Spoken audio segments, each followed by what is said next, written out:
You stand at 920 Spring Avenue, Elkins Park, Pennsylvania, and the limestone looks almost warm from a distance, like a temple that remembers sunlight. But up close, the stone is cold and damp to the touch, sweating with the night. The air smells of wet leaves and old iron, the kind that clings to gates that have outlived their owners. Somewhere beyond the hedges, a bird startles, then goes quiet again, as if it has learned what humans learned too late. Some houses do not echo back comfort. IT is November 6, 1915. Inside, in a bedroom buried deep in a mansion of 110 rooms, a man is dying. Peter Arrell Brown Widener, age 80. He does not die on a battlefield or a factory floor. He dies at home, in a palace built to prove that time could be conquered with stone. And yet time is the one thing this house has always been best at stealing. The servants move softly, shoes whispering on floors that once carried the confident stride of princes of industry. The hallways smell faintly of wax and fabric kept too long from sun.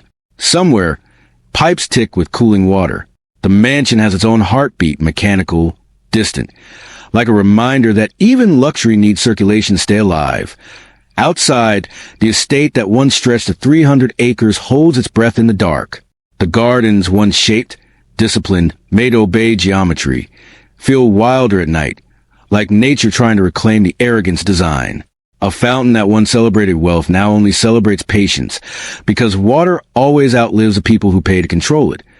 And here's the first cruel contrast, the kind that makes history feel like a morality play written by an indifferent god. Widener's mansion cost $8 million to build, an amount so large at the turn of the century that it reads like myth, and today is often expressed as hundreds of millions in modern value. The house's own record notes an equivalent figure in 2025. But this morning, for all that money, Widener cannot purchase another hour of breath. Marble can be imported.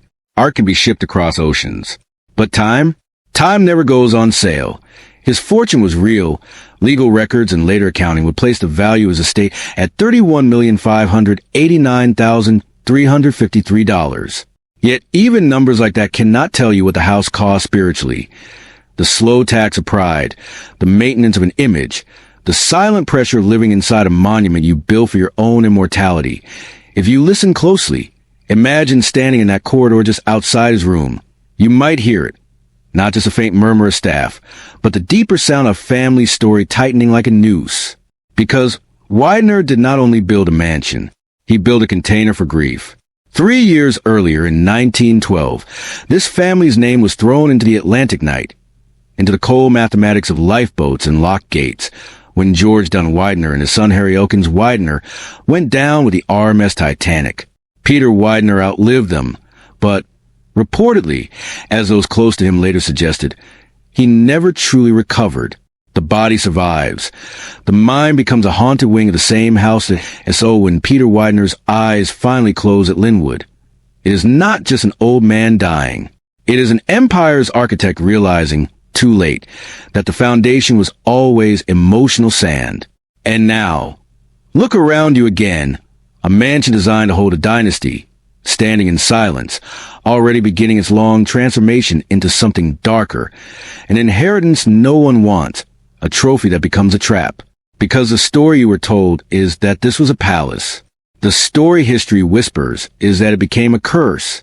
But the story does not begin here. It begins earlier, before limestone, before galleries, before electric trolleys, when Peter Widener was not a magnate, but boy in Philadelphia learning the brutal grammar of money. Work first, dignity later. He was born November 13th, 1834, in Philadelphia, Pennsylvania, not into nobility, but into a city that was becoming a machine. Industry, labor, politics, smoke. He had a mind for numbers. He excelled in mathematics, the kind of detail that sounds harmless until you realize what mathematics becomes in capitalism, the art of converting people into profits without ever touching their faces. He began as a butcher, building a chain of meat stores. The smell of raw work, blood, salt, animal heat, never fully leaves a man who earns his first money that way. And during the American Civil War, he won a lucrative contract supplying mutton to Union troops within a radius of Philadelphia. It is a classic American detail. War as ladder, tragedy as opportunity, necessity as the mother of fortunes. He made a profit. $50, 000 is a figure often repeated. And then with partners, he turned that money into something that looked cleaner than meat. Transportation. In those years, cities were expanding like lungs filling with people, and the question was simple: who would control movement? Whoever controlled movement controlled everything. Philadelphia had relied on horse car trolleys, then experimented with mechanized solutions. By the late 19th century, traction, cable, then electricity was the future. The shift was more than technology. It was social transformation. Suddenly, distance shrank. Neighborhoods reshaped. Commuting became normal. And with that, money began to flow like a river through tracks and wires. In 1883, Widener, along with partners including William Lukens Elkins, helped form the Philadelphia Traction Company to acquire and modernize streetcar lines. The city was learning to hum with mechanical life. Iron on iron, sparks overhead. The faint ozone smell of electricity beginning to replace the older smell of horses. BY 1892. Philadelphia's first electric trolley line opened, and within only a few years, electric trolleys displaced horse cars and cable cars in the city. By 1897, electric trolleys had completely taken over. You can almost hear that change. Fewer hooves, more wine. Less manure, more smoke. Less animal exhaustion, more human schedules. And the important thing is this: Widener did not merely invest in transit. He helped build an infrastructure of modern life. When you build infrastructure, you become invisible. Everyone uses it, few thank you, but you collect your toll in the background. That is how real power works. But power comes with a hunger, and hunger rarely stays satisfied with just money. Imagine Widener in those years. A man who had climbed fast enough to frighten old families, but not born into the softness that teaches restraint. He moves through boardrooms and political circles. He learns a language of influence, appointments, favors, quiet deals. He serves in city roles, Board of Education, city treasurer, positions that make a businessman look like a civic guardian, even when the guardian is also a collector of rent. And then comes a gilded temptation. If you have the money, you can buy beauty. Widener became an art collector, building a collection that later descriptions place at $15 million to $50 million in value, including masters like Raphael, Rembrandt, Van Dyck, and others. He was known to overpay to get the finest works, because to the newly powerful, price itself becomes proof of worth. But where do you put such a collection? He built earlier mansions, including an ornate Philadelphia mansion at Broad and Girard, later donated as a memorial library, later destroyed by fire and demolished. Yet even that wasn't enough for the scale of what he wanted. He needed a vessel as large as his ambition. And so, in 1897, he began building what would become Lynnewood Hall, on a 300-acre property in Elkins Park. He hired Horace Trumbauer, the architect who would become synonymous with elite American grandeur. Construction ran 1897 to 1899. The house was designed in neoclassical revival style, built of Indiana limestone, and measured about 268 feet long by 215 feet deep, a T-shaped statement, almost like a weapon laid across a landscape. You can read those numbers, but to feel them you must imagine the physical reality. The way a facade that large changes the wind, the way a long enfilade of rooms forces sound to travel, the way servants must learn the geography of the building like sailors learn a ship. Lynnewood was not just a home. It was a private city. And what timing! Because America itself was becoming a place where private empires rivaled public institutions. The late 1800s carried both triumph and fragility. The Depression of 1893 was one of the worst economic events in American history. Unemployment estimates for 1894 in one major dataset reached 18.4%, with alternate estimates lower but still severe. The nation learned that prosperity could collapse quickly, like a stage set kicked from behind. Widener, like many of his class, lived in a paradox, building permanence inside a system defined by instability. And yet he pushed forward, because the point of a palace is to deny instability.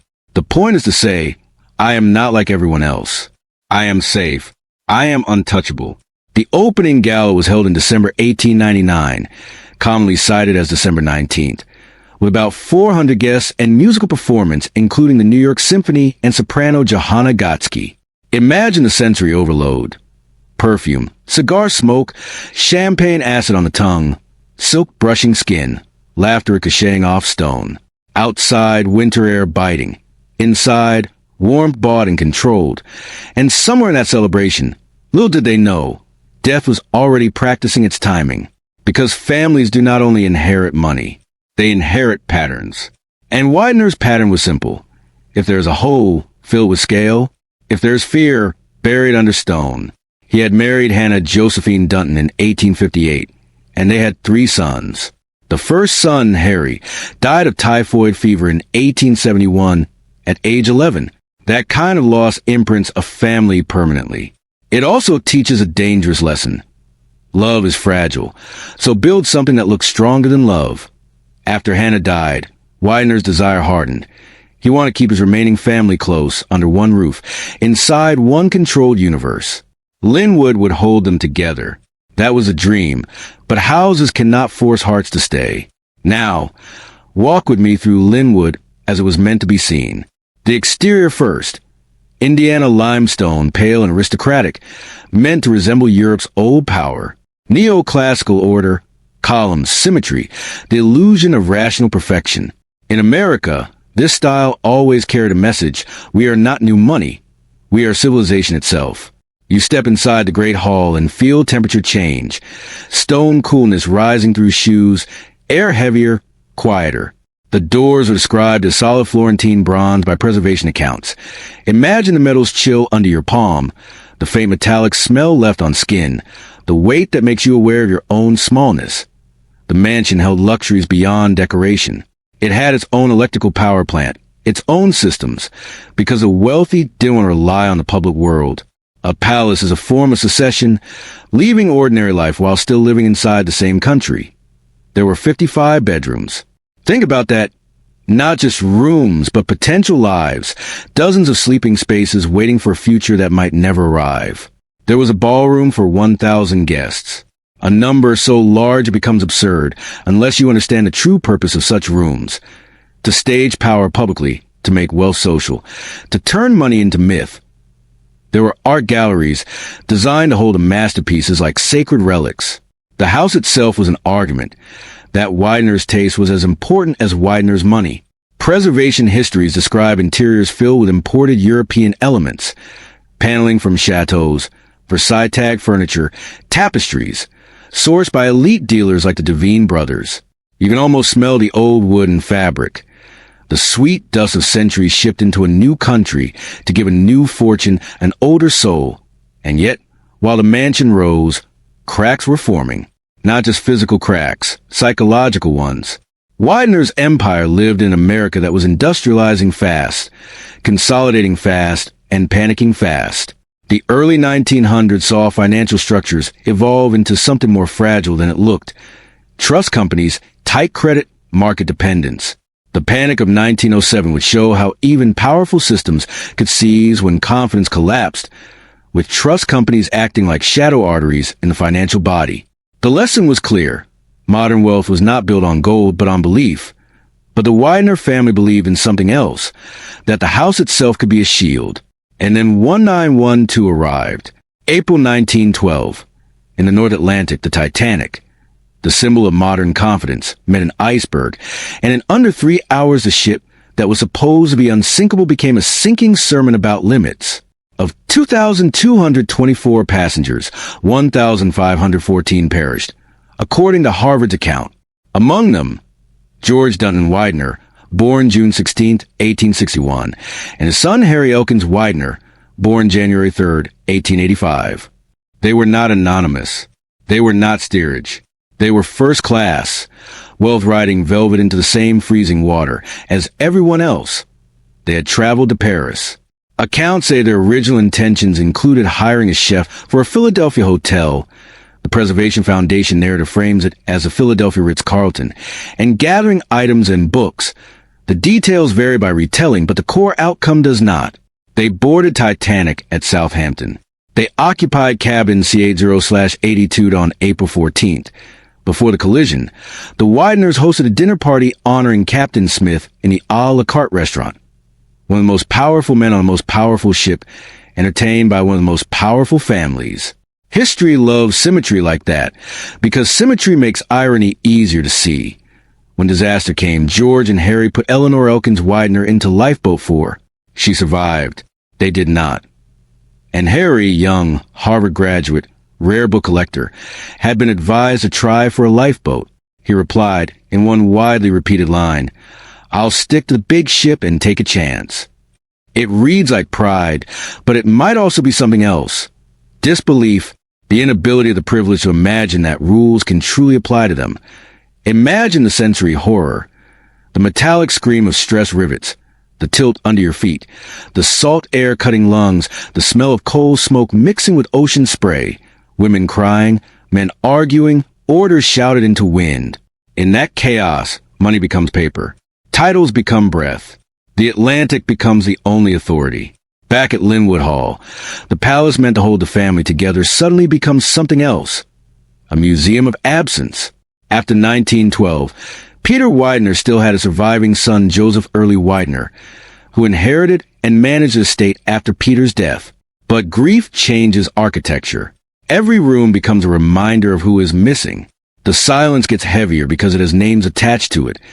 And in 1915, only 3 years after Titanic, another monument rises from the tragedy.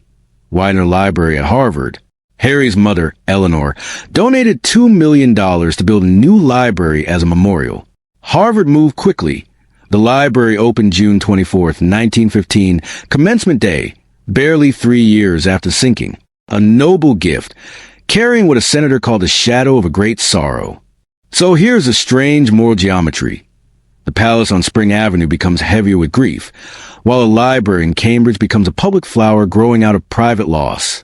Which brings us back to that night in 1915, when Peter Widener dies at Lynnewood Hall after prolonged poor health. He suffered from diabetes, and accounts note years of decline. The builder leaves the building behind, always the final transaction. And now, the curse begins a slow work. Not supernatural, not gothic, but the real kind. Maintenance, taxes, changing times, inheritance diluted, purpose lost. In the years after Peter's death, the estate passes to Joseph. The gardens are redesigned.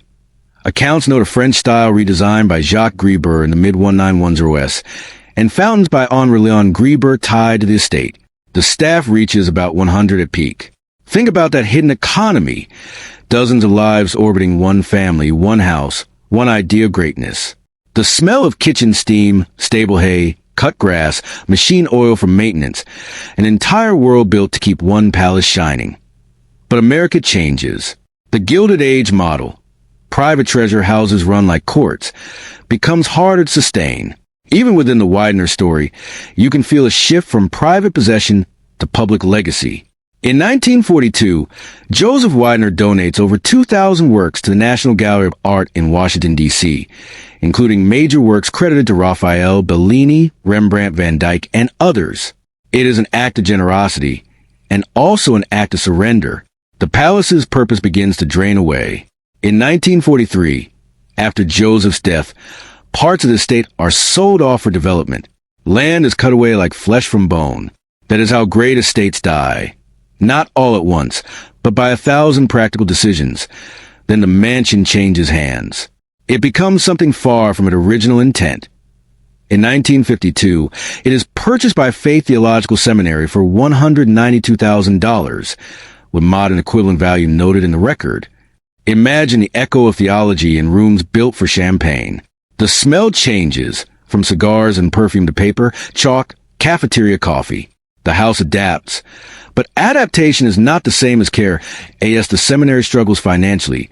Parts of the interior are dismantled, severable elements sold. The logic is brutal but understandable. When a building is too large, it becomes a resource to be harvested. Beauty becomes inventory. That'd be why the late 1990s. The property is effectively abandoned. Later owners attempt plans. Lawsuits and zoning battles follow. Court findings note lack of demonstrable religious/educational use for years. The palace becomes a legal object, not a lived home. And as years pass, the house becomes famous in a new way. not as a living Versailles, but as an American ruin, an abandoned mansion myth that the internet feeds on, where people love the idea more than the responsibility. A 2014 report, quoting restoration architect Mary Denadai, warned it could take about $50 million to restore the mansion, and that if neglect continued, it could become beyond salvage within 5 to 10 years. The language is not romantic. It is urgent. This is a real curse. Not ghosts, but water damage, broken windows, deferred maintenance. Time is a slow vandal. Yet even in decay, Lynnewood carries strange secrets that feel like the house resisting disappearance. Preservation reporting describes a central vacuum system, high-tech for its era, and a chain, pulley, and clockwork mechanism in the attic to operate louvers beneath a glass roof for daylight control in galleries. This is not just luxury. It is obsession with control. Control of dust, control of light, control of how art is seen. And then, after nearly a century of slow unraveling, another reversal.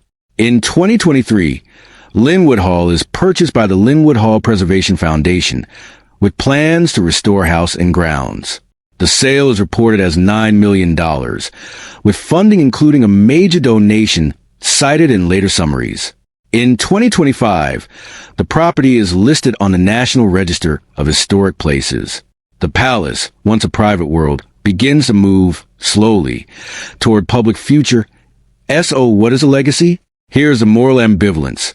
The honest kind. Widener's wealth came from systems that were not gentle, wore supply contracts, monopolistic traction, the consolidation logic of the age. Yet the same wealth created public goods, schools, charities, a Harvard library, a major foundation of the National Gallery's collection. Humans are contradictions. Dynasties are too. And the palace, Lynnewood Hall, became both a monument of beauty and a warehouse of grief, a proof of ambition and a case study in impermanence. Now, return with me to the opening image. The limestone sweating in the night, the gates holding their silence, the dying man inside. In that corridor in 1915, the tragedy is not only that Widener dies. Everyone dies.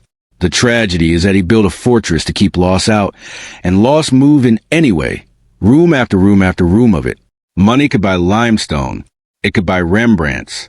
It could buy a ballroom large enough for 1,000 guests. But it could not buy back a son lost to typhoid. It could not buy back a grandson lost to the sea. It could not buy back the illusion that the big ship will always hold.